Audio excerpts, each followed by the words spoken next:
नमस्कार सांग मैंने आपण मानक मोर आउ गोटे मिनी ब्लॉग को ढेर सारा स्वागत। आपण मानक आज पवित्र रथ यात्रा उपलक्षे बहुत बहुत शुभेच्छा और शुभकामना। भगवान आपण को आपण परिवार को ढेर सारा खुशी दिखती। तो यहाँ हूँ रथ यात्रा पूर्व दिन वीडियो जो दिन कि मुझे बनाऊली पुलिहर आंध्रा फेमस पुलिहर।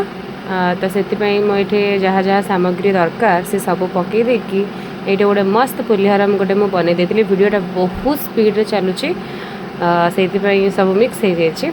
तो से दिन मुझे बनई पुलिहर आ पटल आलू भजा आ बनई सपुरी खटा। तो आम रिसेप्शन को भी जीवार था। यहाँ हूँ आम भाणीजी रिसेप्शन रिसेप्शन जाकि आम पहुँचीलु।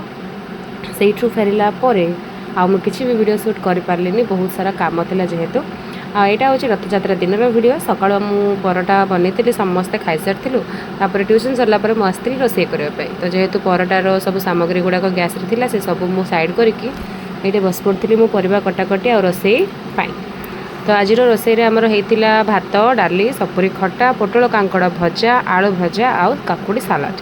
तो ये मो भणजा दियोर झील मैंने समस्ते बसिक खाऊले। तो आज वीडियो ये रोचे। नमस्कार टाटा बाय बाय।